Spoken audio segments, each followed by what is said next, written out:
lamini na bolomada dugu Mali kɔnɔ Mali kɔ kan Boubacarifin Boubacar Sidiki tiɲɛtigi to ama an sigira an ka kɛnɛ kan laadala jɛma anw fɛ yan sɛbɛnfura minnu bɛ laadala boli kɛ Boubacar jamana kunnafoni a b'o de maa na hakaja ni kilisi dir'i ma bamanankan ni k'i b'a yɛlɛma k'a kɛ Asimu Goyitaw ka k'a ye miɲɛ ka k'a a kilisi bɛ yɛlɛma kana n jɔ yan dɛ Boubacar Sidiki a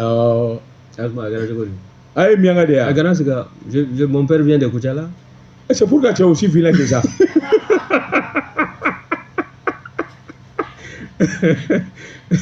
Il y a un village qui s'appelle Soum à 7 km de Ngolonyanaso, en Boboy. Allez, Asimu Goyitaw. Il est de quel village le président? Ah, Ntaudo. Mamifa. Ah bon? Et Asimu Goyitaw. Tu t'en fous du village de Asim? Ayo, cybercriminalité aïe ne m'aide. Asimu Goyitaw. Ni sungolo bade ya skoro ya fana ke ka mugo bla yana Boubacar an sigira laadala jɛma anw fɛ yan sɛbɛnfura minnu bɛ laadala boli kɛ a bɛ jamana kunnafoni maana baara i k'a dɔn ayiwa min ye tilegan in na Sylvie Vartan a fɔ sɔgɔma in na tile ma gan fɔlɔ sa tile bɔnna sa sun de bɛ gan wa sunko tɛ o tile bɔnna o 11h kɔni mana se o ye tile banna o Sylvie Vartan ale bɛ jaw la min ye fiɲɛ tulukala ye a bɛ burumisi ko dabila la biya a dɔn bɛ burumisi dɔ la tile fila in na m'a faamu Sylvia angɛ awɔ awɔ fana ka fɛ olu ka sun tɛ nin ye wa a daminɛna le 5 ah bon Christian ka sunkalo daminɛna awɔ daminɛna le 5 de ce mois olu ka su ka di o i bɛ dɔɔnin de min i bɛ dɔɔnin dun caman di kɛ aga o fana n'a critère don nka n'i bɛ fɛ fana i tɛ bari n'a u ka fɛn in fɔcogo la n'i ye sun don sisan i kan ka maa dɔw fana ladumuni nka n'i tɛ fɛ k'o kɛ i mana daminɛ misali minuit bi fo sini minuit i bɛ sɔrɔ ka tigɛ Christian ta in ka gɛlɛn a ser'o la i tɛ maa wɛrɛ dumuni i bɛ dɔɔnin dun o tigi bɛ dɔɔnin dun o tɛ yan o ye ko gɛlɛn yan ni Amérique Jakite n'a labɛnna i k'a dɔn kunnafoni an b'an su a la ne ko wala cogo bɛɛ di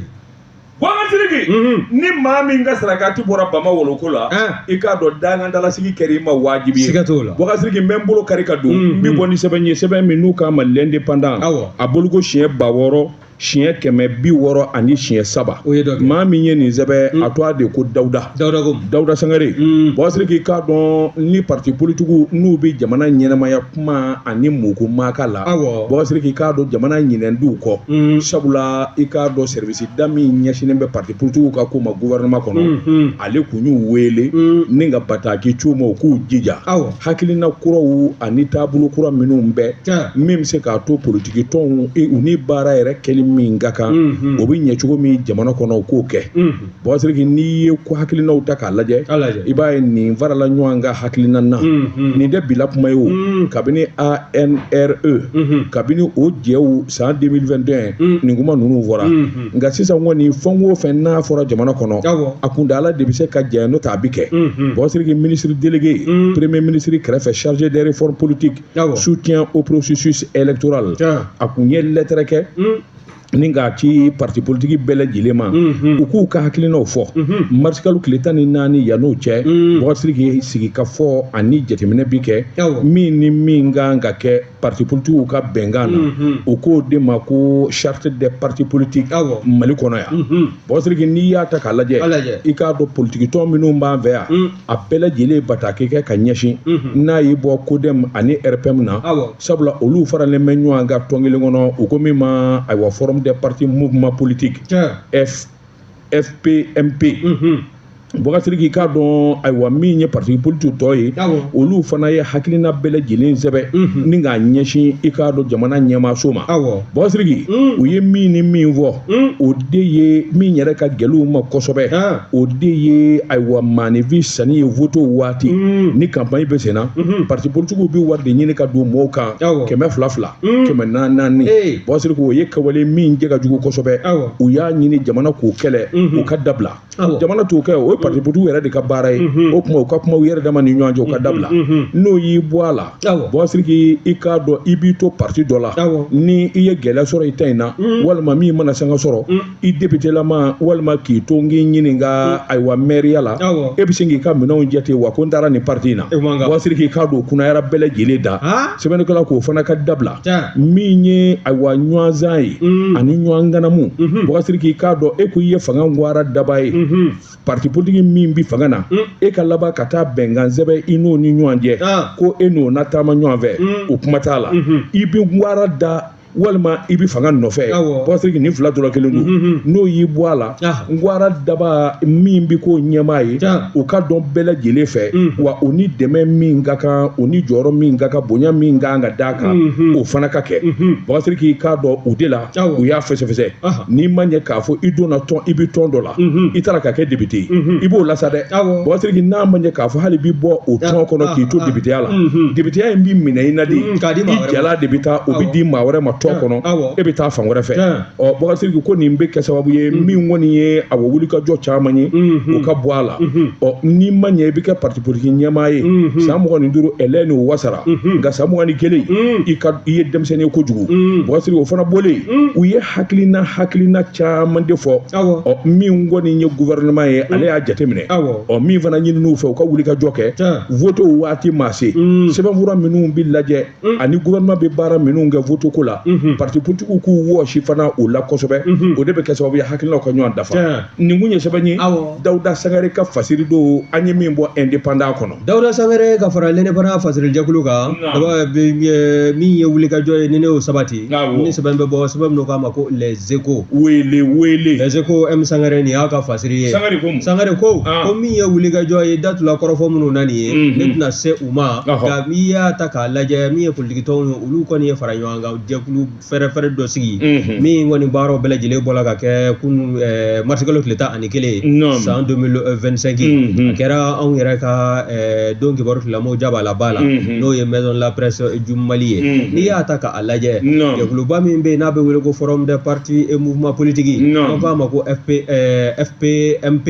ka taa se initiative des partis politiques pour la charte n'o ye IPAC ye ninnu de farala ɲɔgɔn kan sa min ye nin kunnafoni di baro ye ni ka se ka kɛnɛ sigi don kibaru tilamɔw jaba la ba la wa kɔrɔfɔ min ni kangarida min hakili jagabɔ bɔlen kɔfɛ o ye o ta ni ka o banba o kan o de ye ko min ye wuli ka jɔ ye o ka se ka sabati min ye parti politiques ye olu ka tɔn a bɛ se ka kɛ tɔn kologirinw ye cogo min na n'o tɛmɛna ka bɔ yen i b'a ye fana k'a fɔ min ye an ka politique tɔn ye o hakɛ cayali ko ka camanba bɔ o la o yɛrɛ jɔ jɛmɛ n'a ye o bawo misɛnman caman bɛ olu ka taa fara kumaba dɔw kan waasa min ye kumaba ninnu ye olu dili bɛ se ka don cogo min na kosɛbɛ n'o fana tɛmɛna ka bɔ yen i b'a ye fana k'a fɔ i y'a fɔ i yɛrɛ y'a fɔ cogo min na k'a sɔrɔla an ka foroba lajɛrɛba dɔ senfɛ n'a bɛ wele ko assise nationale pour la refondation du Mali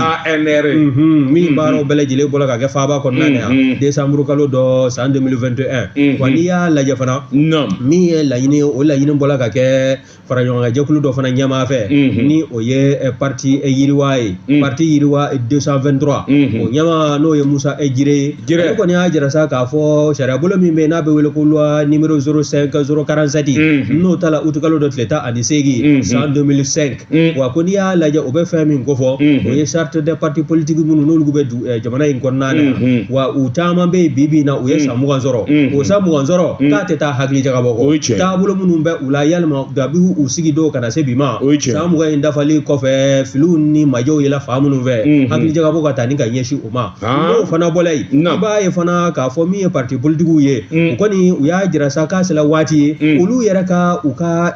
tɔnw ka laraweli baaraw ni k'o fari da fɛn minnu ɲɛna a kɔnɔ ani fɛn minnu ma ɲɛ ani jamana yɛrɛ kan ka mara ni hakilina ɲuman wɛrɛ minnu ye n'olu kan ka fara charte o laɲiniw kan o taabolo u kɔni bɛɛ lajɛlen de kɔni fɛsɛfɛsɛla o ni ɲɔgɔn cɛ wa n'i y'a lajɛ min ye M Sangare ka fɔ ye les échos kɔnɔna na ale kɔni y'a jira sa k'a fɔ nin bɛna kɛ hakilina ye ani nin bɛna kɛ taabolo ye politique tɔnw bɛɛ lajɛlen k'i taafa dɔn bɛɛ lajɛlen k'i nafa n'i sigiyɔrɔ dɔn wa min waati ni don nataw kɔnɔna ye n'a ma ɲɛ k'a fɔ ko kalata o baaraw o fɛɛrɛw nana sigi sen kan i b'a ye k'a fɔ politique tɔn bɛɛ lajɛlen kan ka fɛɛrɛ min tigɛ waasa i n'a kɛ sanfɛ sara o sɔrɔ b'a ye i n'o fɛɛrɛ tigɛ joona nin ye n ko sɛbɛn n'a y'a salo ka bɔ les échos kɔnɔ M Sangare a ka fasiri don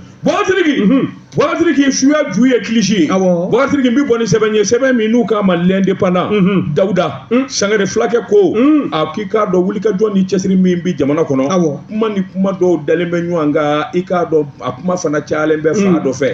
yɛrɛjɛkulu dɔ bɛ yen u k'a ma ko Fer Mali ale ye hakili jagabɔ kɛ ale ɲɛmaa de to a ye ko Sori Ibrahima Tarawele Sori ko n'i ma ɲɛ k'a fɔ fɛn dɔ bɛ i b'o da maa tɔw kunna fo k'a sɔrɔ i yɛrɛ fana ye degun dɔ sɔrɔ Bɔgɔtiriki n'o kɛra i k'a dɔn a tɛmɛni walima a faamuyali bɛ bolo da min ye Fer Mali Bɔgɔtiriki Front pour l'émergence et le renouveau du Mali a suruma de ye Fer Mali Sori Ibrahima Bɔgɔtiriki a y'a jira ntɛnɛn ni i k'a dɔn kunnafoni di dɔ la a ko jɔnkwala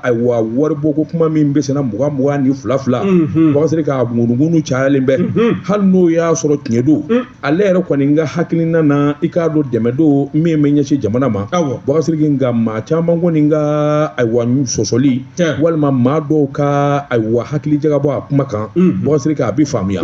a ko jamana ka ɲɛta ani jamana ka sɔrɔ jidili maliden bɛɛ lajɛlen n'a ka kan ni wari kuleba min fɔlen filɛ nin ye fɛn dɔ ni fɛn dɔw bɛ yen ale kɔni n'i y'a da ale ma a b'a fɛ fanga k'o kɛ ni ka ɲɛsin wari in ma Bɔgɔtiriki k'a dɔn foroba ca ka taa se kɛnɛyaso ani yɛlɛma minnu bolo dalen don jamana kɔnɔ olu ka kɛ tiɲɛ don hali n'a sɔrɔ wari in bɔta ka ca dɔw ma Bɔgɔtiriki a bɛ jamana dɛmɛ o k'i bɔ a la min bɛ mɔɔw yɛrɛ jɔrɔ kosɛbɛ nin ɲɔgɔn na ko de ma deli ka kɛ n'u ma wari in kɛ nganamu ye ale ye jateminɛ kɛ comité de pilotage min sigilen bɛ ko in kunna u ka dɔgɔ a talen bɛ ka di jamana ɲɛmaa de fana ma Bɔgɔtiriki n'i y'a da ale ma minisiriso minnu fɔra k'olu b'a wari kɔlɔsi Bɔgɔtiriki k'ale bi u k'a walankata sabula n'a cayara Bɔgɔtiriki i k'a dɔn décision tali mana caya wari dunni bolo kelen na o bɛ sɔn ka gɛlɛya kosɛbɛ o tɛmɛnen kɔfɛ minnu fana kan ka wari in jate bɔ Bɔgɔtiriki k'a dɔn o fana ka caya a k'o ye kelen ye a fɔra ko wari in a bɔta bɛ bila san 5 kɔnɔ Bɔgɔtiriki san 5 in mana dafa a bɛ dabila wa n'a kɛra dabila fɛn ye Bɔgɔtiriki o b'a sɔrɔ wari tɔbaden fana bɛ wagade kɔnɔ minnu kan ka bɔ a la wari tɔ in kɔnɔ u kana kɛ naamu ye ka sin k'a kɛ tiɲɛ ye ka taa n'a ye ten a k'o fana jate ka minɛ Sori Ibrahima Tarawele a ko n'o y'i bɔ yen Bɔgɔtiriki k'a dɔn min ye jateminɛ ye comité de pilotage Bɔgɔtiriki k'a dɔn wari in kasabi barika ka bon kosɛbɛ maliyɛn dun di sira fɛn ye Bɔgɔtiriki k'a dɔn maliyɛn tɛ gasi dɔn min kɔni ye détournements ni fɛnw ye dabali bɛɛ lajɛlen de kan ka tigɛ min bɛ se ka to wari in se ka détourner cogo min n'o kɛra a bɛ k'u mɔɔw fɛ kunnafoni wɛrɛ bɛ yen Bɔgɔtiriki o de ye n'i y'a da ale fana ma ni jamana kun ye hakilina dɔ ta ka fara nin ko in kan Bɔgɔtiriki ba caman kun b'a fɔ ko tabarikala ni dɔ bɔra faamaw yɛrɛ ka wari dunda la min bɛ bɔ anw kun a bɛ kun an fɛ a ko n'i y'a da ale ma Bɔgɔtiriki i k'a dɔn min ye jamana ye minisiriso minnu bɛ yen u bɛ sɔrɔ min kɛ mugansarada dɔrɔmɛ 4 ka burun ka b'o la Bɔgɔtiriki k'a dɔn o bɛ kɛ ko ɲumanba ye min ye CNT n'i y'a da ale ma CNT tɔgɔ bɛ da o kɔnɔ dɛ n k'a tɔgɔ bɛ da o la tugun n'i y'a da ale ma CNT ka sɔrɔ u kelen o kelen bɛ sɔrɔ min kɛ Bɔgɔtiriki 100 o 100 50 ka b'o la Bɔgɔtiriki o fana k'i bɔ yen i k'a dɔn fɛn o fɛn n'o ye fɛn gɛlɛmanbaw ye n'o bɛ sa waribaw la Bɔgɔtiriki o bɛɛ lajɛlen fana ka dabila mobili wulubana minnu bɛ jamana kɔnɔ n'o ye parc automobile de l'État ye Bɔgɔtiriki k'a dɔn a bɛɛ lajɛlen ka feere i k'a dɔn ka warijɛ bila wagande kɔnɔ mobili manganu sabula an bɛ camancɛ fanga dilan fanga banbalen a kɔni ye nin kuma ninnu fɔ sa Bɔgɔtiriki k'a dɔn n'a faamuyara a ko nin bɛ kɛ sababu ye min b'a to 20 min bɛ bɔ maa tɔw kun i k'a dɔn a ka bɛn maanifin hakili ma wari in kɔni bɔta maa caman kɔni y'a jira jamana kɔnɔ k'a fɔ olu jɛlɛ donna ye minnu kɔni ye dɛnkɛrɛfɛw ye Bɔgɔtiriki ni nin kɛra i k'a dɔn dɔ ka bɔ minisiriw ka sɔrɔ la dɔ ka bɔ CNT ka sɔrɔ la jamana yɛrɛ ka wari dun ta dɔ ka b'o la a ko a bɛ kɛ fɛn ye fɛn min bɛ bɛn kosɛbɛ bɛɛ lajɛlen nisɔndiya nin kun ye sɛbɛn ye an ye min bɔ indépendant kɔnɔ aka bi boli la karamɔgɔ tɔgɔ tun kɛra lɛnɛ pana ne y'o bila ne b'o lɛnɛ pana kelen b'o ta fari maa min ka fasiri ye nin ye o ye Sori Ibrahim Kulubali ye Sori Ibrahim Kulubali ko min ye sumaya bana kɛlɛli ye aw ka jamana ɲɛmɔgɔw u cɛsirilen bɛ o wulikajɔw la wa min ye sumaya kɛlɛ fura ye n'o ye vaccin ye o dosi 900 o kɔni o nana anw ka jamana kɔnɔna na kunungo n'i y'a ta k'a lajɛ kunungo ntɛnɛn a fɛ kunungo tarata min ye wulikajɔ ye o kun sabati bɛ an ka pankurujigi kɛnɛ kɔnɔna na n'o ye aéroport international Modibo Eketa ye Bamakɔ Senu wa n'i y'a lajɛ nin dosi 900 a dila anw ka jamana ma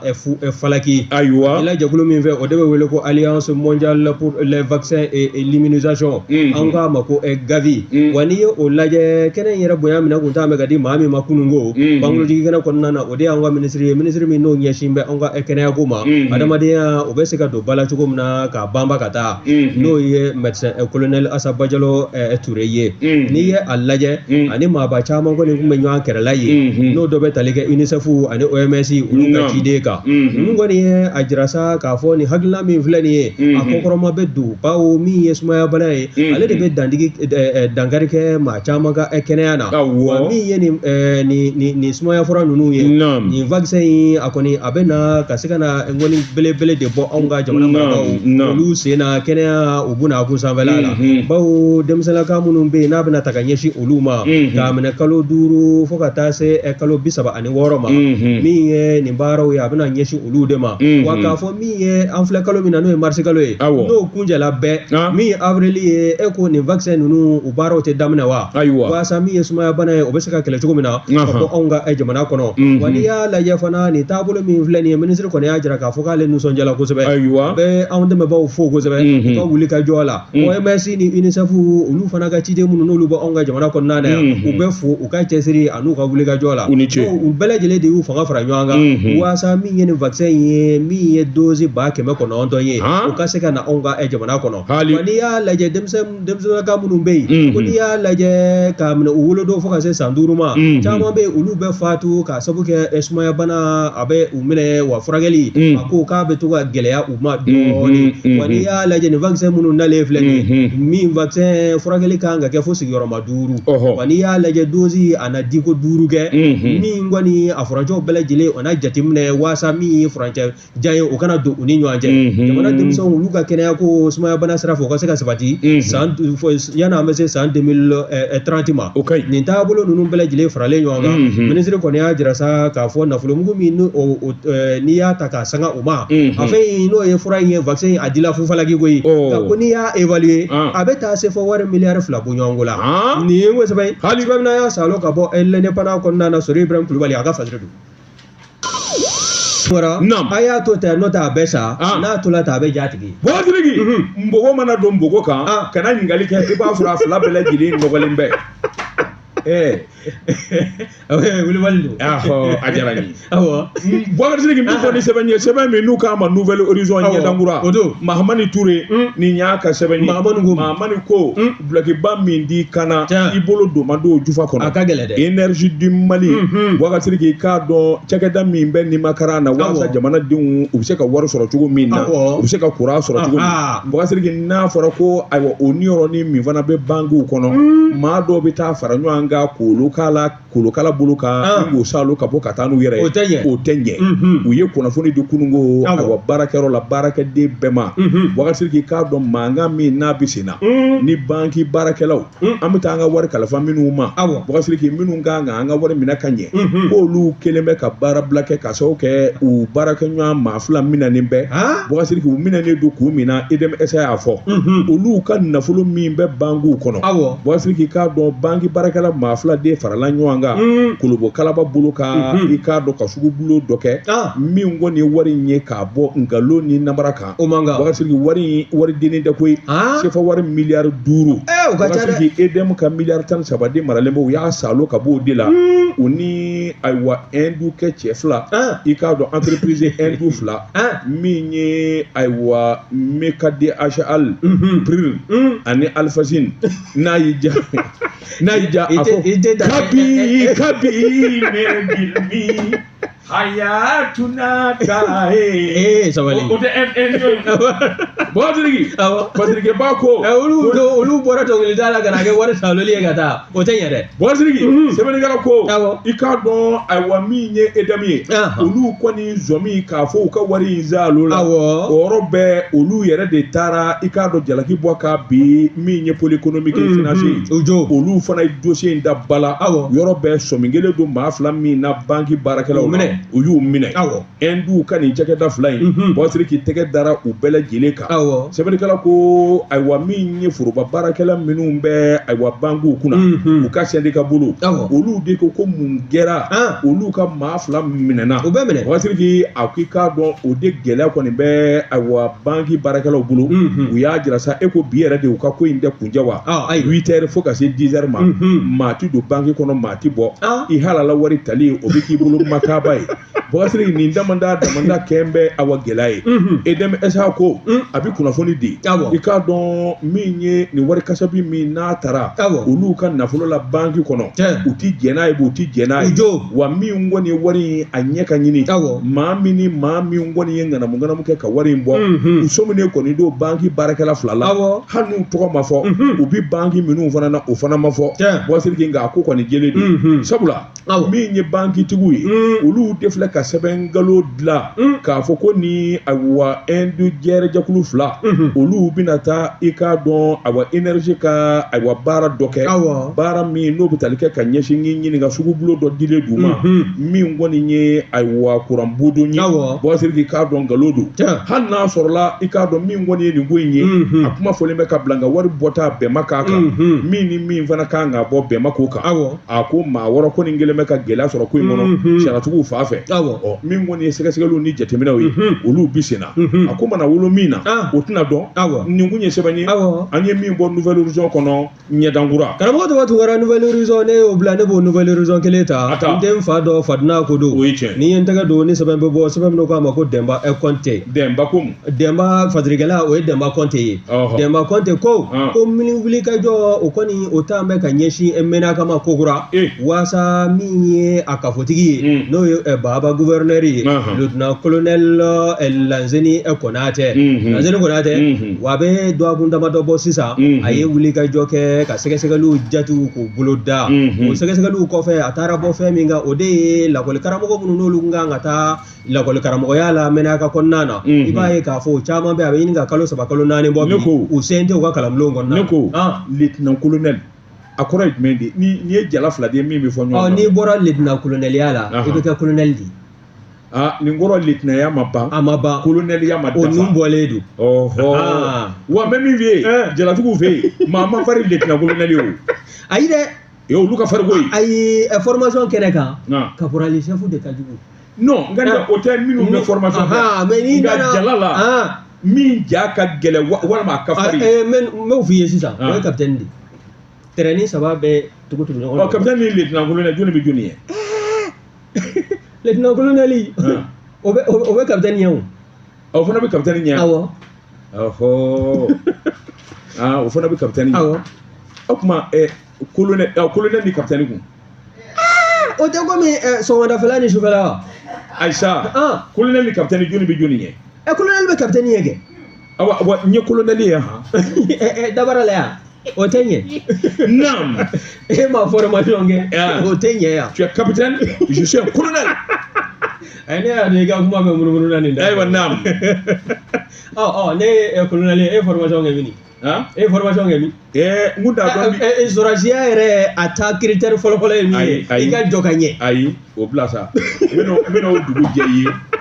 meno o dugu jeye ne demsenema Musa Traoré na kun dara segu minu ngumbi ka no fe garde koru ubi yoro flefleli ni ubulu kurajili ka ubi giri ubi keta le kun jarabile do la ko no kun da fe ka ka foi nyena uko garde koria o fa formation ngo formation trop complet par nani yede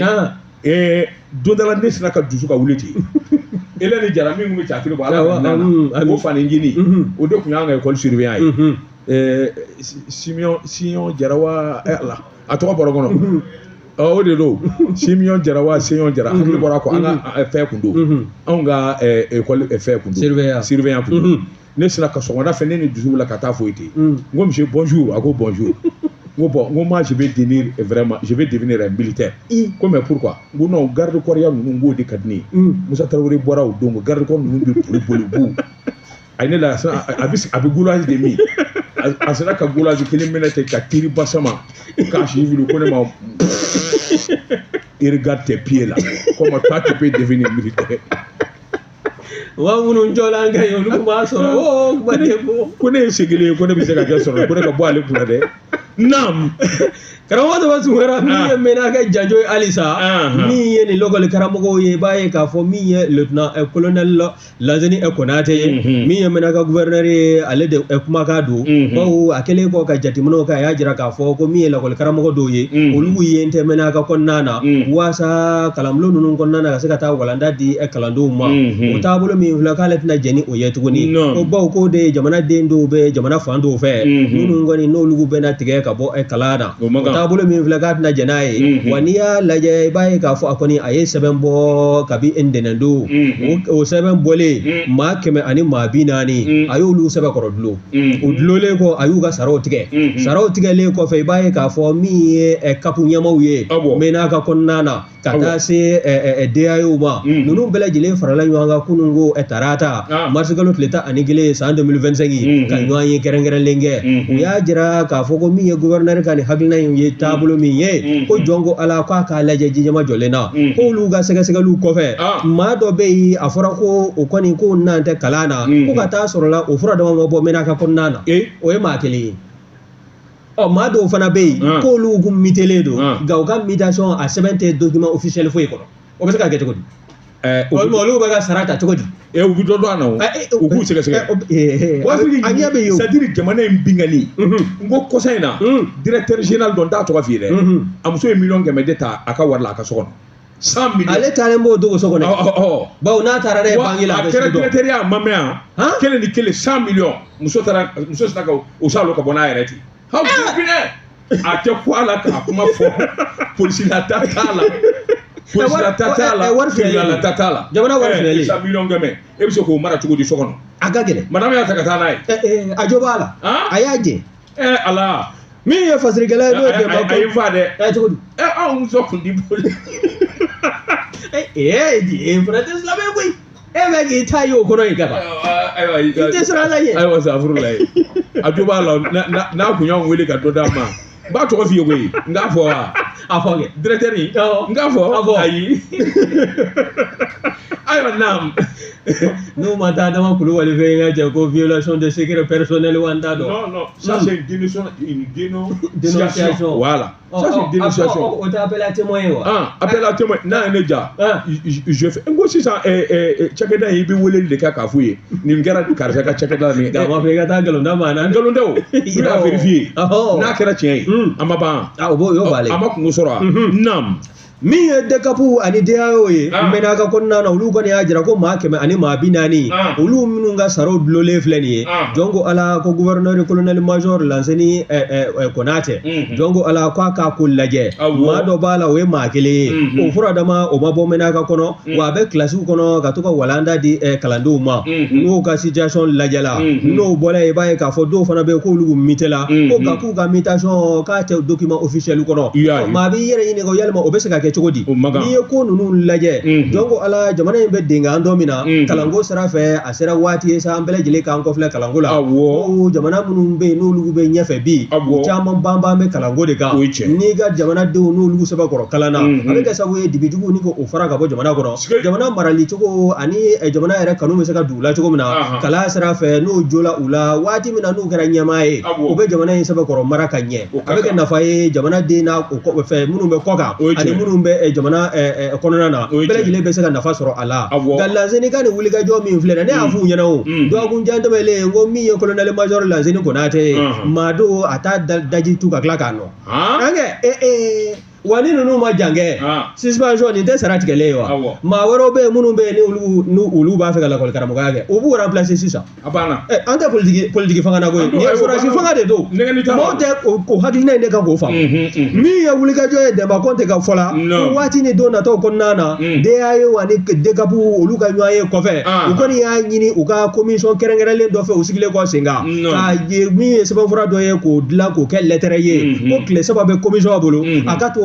o lettre jaabi ni ka t'o di gouverneur ma nin ye sɛbɛnminɛya salo ka bɔ Nouvelle Horizon kɔnɔna na Demba Kɔnte a ka fasiri don Bɔkatiri bɛ bolo kari ka don n bɛ bɔ ni sɛbɛn ye sɛbɛn min n'u k'a ma soir de Bamako Bamako la Bɔkatiri sɛbɛnfura ye bi ko m'a bila bɔli la san 30 ni kɔ sɛbɛnni o ye dɔ kɛ tɛ bila ko ye fasiri kɛ b'a to a de Yusufu Konate ko Bɔkatiri k'a dɔn jamanadenw i k'a dɔn an ja gɛlɛyara kosɛbɛ jɔnni bɛ sɔn ka taa jamana ka nafolo baden kasara Bɔkatiri e t'a sɔrɔ maa wɛrɛ t'a sɔrɔ ka se ka taa tasuma bila kɔɔri i k'a dɔn a paratalen kɔ k'a ban CMDD ka usine kɔnɔ o maɲi zone industrielle commune 2 Bɔkatiri k'a dɔn tasuma de balila ka wuli ten buga kɔɔri Bɔkatiri k'a dɔn a dilanlen tɛndɛlen k'a ban nɔgɔ foyi t'a la a tun donnen don ɲɔgɔn kan Bɔkatiri k'a dɔn tasuma sina ka bali wuli ten ko buga kɔɔri min n'a tiɲɛna a bɛ miliyɔn 200 ani miliyɔn 50 bɔ CFA la Bɔkatiri k'a dɔn ka sin ka taa k'a bɛɛ mugu k'a da ten a kɛra ala faranga ye sabula CMDT a ka yɔrɔ min bɛ ayiwa zone industrielle la Bɔkatiri min kɔni ye wulikajɔ ni jateminɛ ye ni tasuma wulila dɔrɔn mankan dɔw bɛ bɔ sapeur pompier b'i to a ka sigida la k'o mɛn u farala ɲɔgɔn kan yɔrɔ magɛn ni kana tasuma in fa o y'a sɔrɔ a ye miliyɔn 200 ni miliyɔn 50 minɛ ka ban Bɔkatiri tile 3 o tɛmɛnen kɔfɛ Bɔkatiri k'a dɔn sɔmi nana kɛ k'a fɔ nin tɛ tasuma gansan ye maa dɔw de kɔni bɛ a na kɛ olu de kɔni ye nin dabɔ a kama ka tasuma bila CMDT ka kɔɔri Bɔkatiri k'a dɔn sɛgɛsɛgɛliw kɔni y'a to maa damadɔ kɔni bɛ yen tɛgɛ dali don olu ka fɔlɔ sariyatigiw fɛ yen Bɔkatiri k'a dɔn kɔɔri bali dalen a ko jɔn n'i taara nin lajɛ Bɔkatiri maanifin kamana bɛ bɔ minisiri min bɛ sɛnɛ kunna a y'a sɔrɔ ale bɛ Kucala Bɔkatiri a kɛlen ka kɔrɔfɔ in mɛn bɛɛ o yɔrɔnin bɛɛ a y'i kun da Bamakɔ ka ayiwa ni kana yɔrɔ in lajɛ a ko gouvernement ka ciden don sabula kuma in kɔni fɔ fanga ye kuma in mɛn o kuma usine in kɔni ka nin ko in i k'a dɔn a ɲɛ de bɛ ɲini ka sababu kɛ mun ye nin tɛ se ka to tan a ko nka nin bɛna kɛ sababu fana ye min kɔni bɛna to koko hali n'a sɔrɔ u ka jan Bɔkatiri o tɛmɛnen kɔfɛ ayiwa lakana sababu ni minnu bɛna ni tasuma faalanko ni fɛnw ye dɔ ka fara o fana ka min b'a to kisi bɛ kɛ nin ɲɔgɔn na wɛrɛ ma a ko i k'a dɔn a CMDT o PDG fana min ye Mamadu Musafa Jara ye o fana tun bɛ kɛnɛ kan Bɔkatiri k'a dɔn CMDT ani minisiriso min bɛ sɛnɛ kunna a ɲɛmaa bɛɛ lajɛlen kɔni nana k'i wakilu kɛ Ala ye minnu kɔni ye wulikajɔ bolo da Bɔkatiri tasuma in fali n'o ye sapeur pompier u ye bonyamasegin kɛ ka ɲɛsin olu ma Umaru Sogo Dogo Umaru Sogoba ale ye secrétaire général ministère de la sécurité protection civile Bɔkatiri ale fana yera kɛnɛ kan a y'a jira k'a fɔ kogo in ka jan nka tasuma in kɔni n'i y'a jateminɛ jiri juba dɔ bɛ kogo in kɔfɛ a bɛ n'a fɔ tasuma bɔra jiri in de la i k'a dɔn ka na suru kɔɔri bali o tuma ni a ma ɲɛ k'a fɔ o hakilinaw don nin bɛɛ lajɛlen jate bɛ minɛ ministre de l'agriculture i k'a dɔn kelen nataden kelen ma wa kelen na Daniel Simeon Kelema Bɔkatiri ministre kɔni Kelema o kɔni o ma i kasi ɲɛji la o sabula ji jiginna a ka to la ministre kɔni ka kɔɔri mugu jeninen ta buga a ɲɛji sina ka jigin ten busa Bɔkatiri a ko jɔn dabali bɛɛ lajɛlen na tigɛ sa min kɔni bɛ se k'a to nin ko in i k'a dɔn a ɲɛ bɛ dɔn n'a kɛra k'a fɔ maaden nɔ don Bɔkatiri u ta fila ni tila sabula olu kɔni taara jalaki sɛbɛn don ka ban sariyatigiw fɛ yen dɔw yɛrɛ kɔni y'a jira u bɔra ka dɔw nɔbɔ sabula sɔmi kelen don k'a fɔ janfa bɛ ko in na nin kun ye sɛbɛn ye an ye min bɔ soir de Bamako kɔnɔ Bamakɔ wula soir de Bamako karamɔgɔ Tunkara ne y'o bila i cɔ n bɛ taa nana dantigɛli t'o la siga t'o la bala cogo bɛ di karamɔgɔ Tunkara yanni an bɛ taa yɔrɔ jan min ye Mɛnaka gouverneur ye anw ko lieutenant colonel fasirikɛbaa de y'o sɛbɛn colonel major de don Lanzini Konate i kun ye dɔ bɔ a ka jala la o kɛra dɛ colonel major Lanzini Konate merci mon colonel Lansana Tamba ale fana ye colonel de a bɛ retraite la a dalen bɛ Kati nɛma na mon colonel je suis au garde à vous naam karamɔgɔ dɔ wɛrɛ ni n tɛgɛ don ni sɛbɛn bɛ bɔ sɛbɛn min k'a ma ko le matin sɔgɔmada le matin nabi nin y'a ka fasiri ye a ko jamana in yalima donko juguya a bɛna bolo kan don jumɛn dɛ ɲininkali bɔ bɛ ka kɛ n'i y'a ta k'a lajɛ min ye office des produits agricoles du Mali an ko a ma ko OPAM bureau du vérificateur général a n'a ka cɛdenw e k'u ma wuli ka jɔ kɛ yen kɔnɔna na wa yen don kun ka ɲi dɛ ayiwa ɲɛma i m'a daminɛ ni n bɛ n ka kuma kan kana kuma wɛrɛ n t'o fɛ n y'a bila min ye sefa wari 1,542 ye o de dingɛ belebele kɔni yela ye nafolo in a tununa ma o t'a dɔn a taara yɔrɔ min na n'i y'a ta k'a lajɛ min ye bureau du vérificateur général ye u ye wuli ka jɔ kɛ ka ɲɛsin OPAM ma furancɛ min kɔnɔna na sɛgɛsɛgɛliw bolila kabi san 2020 21 22 fo ka taa se 23 ma nin san damadɔ kɔnɔna na i b'a ye k'a fɔ nafolo min n'a tununa OPAM bolo n'u dɛsɛn bɛ k'a ɲɛfɔ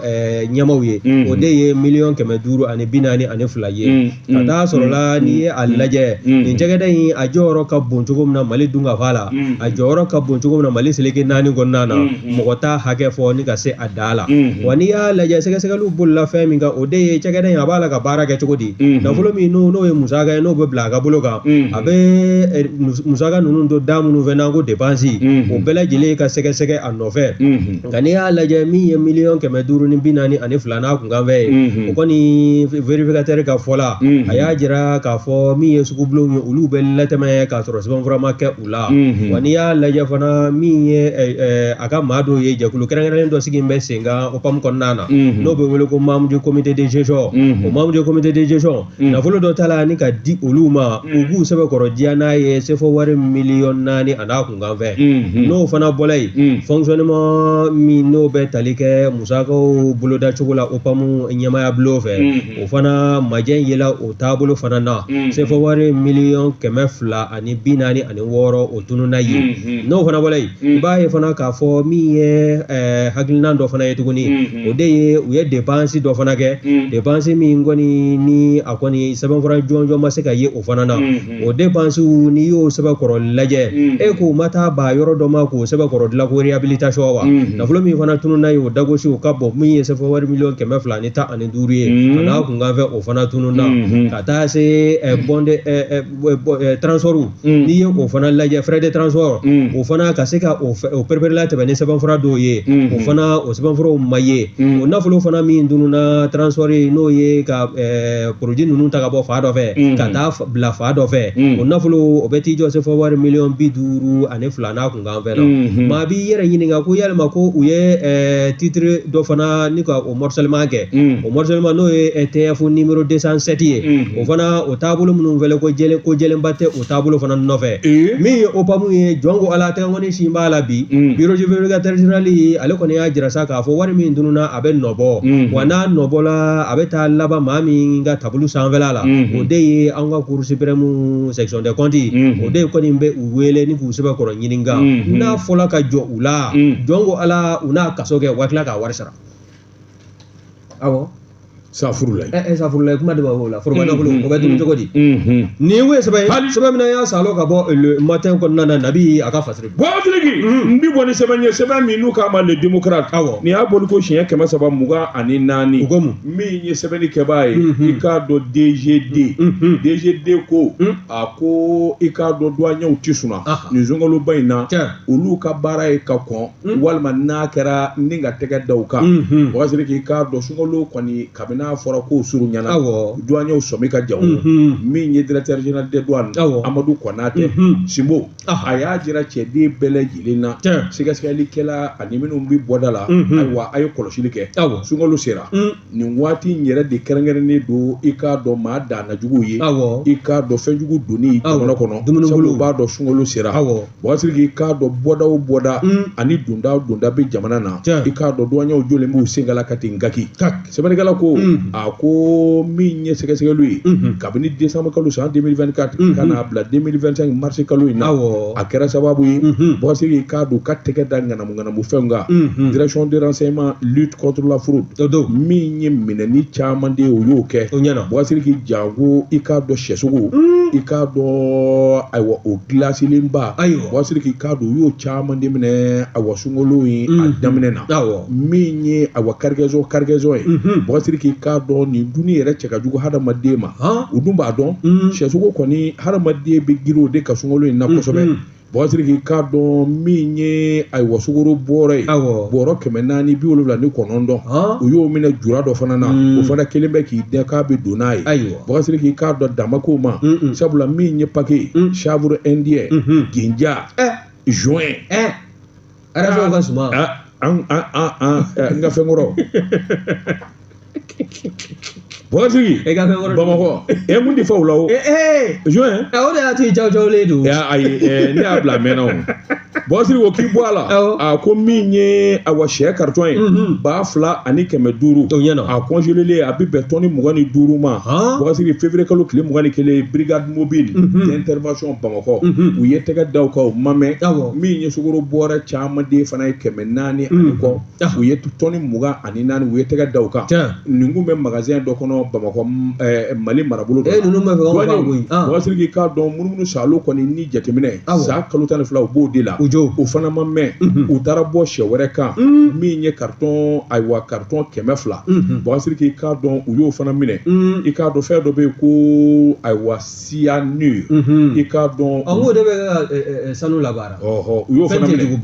o don u y'o fana minɛ Kulukɔrɔ mara la Bougazelli k'i k'a dɔn wulikajɔ la min ye tulu bidɔn 977 Bougazelli k'i litiri bidɔn 20 litiri 20 u y'o fana minɛ o de 977 nin bɛɛ lajɛlen kɛrɛfɛ da ye sɛbɛnni kɔrɔ min ye koli 339 o fana kun ye sɛ ye Bougazelli k'i k'a dɔn nin baara ninnu baara ka kɛ douaniers fɛ o dun di mankan kɛ sabula u ka directeur de ko Bougazelli k'i k'a dɔn jamana kelen bɛ k'an bila baara min na n'o ye jamana kɔlɔsili ye i k'a dɔn kɛrɛfɛ mɛru la i k'a dɔn hakaja o tɛ dabila Bougazelli k'o fana ma mɛn min kɔni ye ayiwa wulikajɔ ye i k'a dɔn u nana wulikajɔba dɔ boloda min ye mayonnaise carton 250 min ye tissu bali ye 45 o baara kana ka bɔ Gambi u ye tɛgɛ da o fana ka Bamakɔ don dɔ la Bougazelli u ye wulikajɔ min kɛ ni mankan di fɔ a la i k'a dɔn Sibo min ye directeur général des douanes Amadou Konatɛ a n'a ka cɛdu k'an ka fo ka waleɲuman dɔn nin kun ye sɛbɛn ye an ye min bɔ le démocratique kɔnɔ a ka bi bɔli la karamɔgɔ tɔgɔ tun fɔra le démocratie nin bɛ dansigi an ka bi dɔn kibaru la Bougazelli an b'an kɔ kɛ nakɔ kɔlɔni kɔ ye n y'a f'i ye n ko Sylvie de bi jaw la kuma fiɲɛ tulukala yɛrɛ ɲuman k'an daw lamatɔla bɔ an bɛ fini minnu b'an kana k'o bɔ i bɛ fɛ ka mun fɔ sa e ko fini mun n'i ka fini lajɛ o i bɛna fɔ nin fana chemise ye nin tɛ chemise ye i ka tissu complet nin a ɲɛfɛla nin de poyipoyilen don dɔɔnin i t'a minɛ ka sigi yan